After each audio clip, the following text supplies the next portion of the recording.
Saint Lucy கிபி 4ஆம் நூற்றாண்டுல சிசிலி தீவுல பிறந்திருக்காங்க. இவங்களோட தாய் தீராத நோயால கஷ்டப்பட லூசி புனித ஆக்னஸோட திருத்தலத்துக்கு போய் ஜெபிச்சிருக்காங்க. அன்னைக்கு ராத்திரி புனித ஆகத்தா லூசியோட கனவுல தோன்றி, உன் தாய்க்கு உடல் நலனை கொடுக்க உன்னோட விசுவாசமே போதும் அப்படின்னு தெரிவிச்சிருக்காங்க. அதுக்கு பிறகு லூசியோட தாயும் குணமடைஞ்சிருக்காங்க. லூசி பக்தியுள்ள கிறிஸ்தவளா மாறியிருக்காங்க. தன்னோட உடைமைகளை எல்லாம் விற்று ஏழைகளுக்கு தானமாவும் கொடுத்திருக்காங்க. ஒரு இளைஞன் லூசிய திருமணம் செய்ய ஆசைப்பட்டிருக்கான். இதனால லூசி கோபம் அடைஞ்சிருக்காங்க. அந்த இளைஞன் ரோமை உயர் அதிகாரிகள் கிட்ட லூசி கிறிஸ்தவல்னு சொல்லியிருக்கான். இதனால அதிகாரிகள் லூசிய கிறிஸ்தவ மதத்தை புறக்கணிக்க சொல்லியிருக்காங்க. இல்ல அப்படின்னா விலை மகளிர் விடுதியில தள்ளப்படுவ அப்படின்னு மிரட்டியிருக்காங்க. இருந்தாலும் லூசி கிறிஸ்தவ மதத்துல உறுதியா இருந்திருக்காங்க.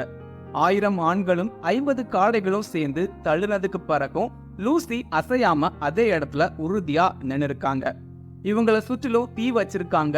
காய்ச்சின எண்ணெய இவங்களோட உடல்ல நீத்திருக்காங்க. இருந்தாலும் இவங்களுக்கு எந்த பாதிப்புமே ஏற்படல. என்னோட மரணம் கிறிஸ்தவர்களோட பயத்தை போக்கும், விசுவாசமற்றவர்களுக்கு வருத்தத்தை கொடுக்கும் அப்படின்னு சொல்லிக்கிட்டே இருந்திருக்காங்க. இவங்க சொல்றத தடுக்கிறதுக்கு படை வீரன் ஒருத்தன் ஈட்டியால இவங்களோட தொண்டைய கிழிச்சிருக்கான். அந்த நேரத்துல அங்க இருந்த ரோமை அதிகாரி ஒருத்தர் திருட்டு குற்றச்சாட்டுல ரோமுக்கு அழைக்கப்பட்டு தலை வெட்டப்பட்டு இறந்து போயிருக்காரு.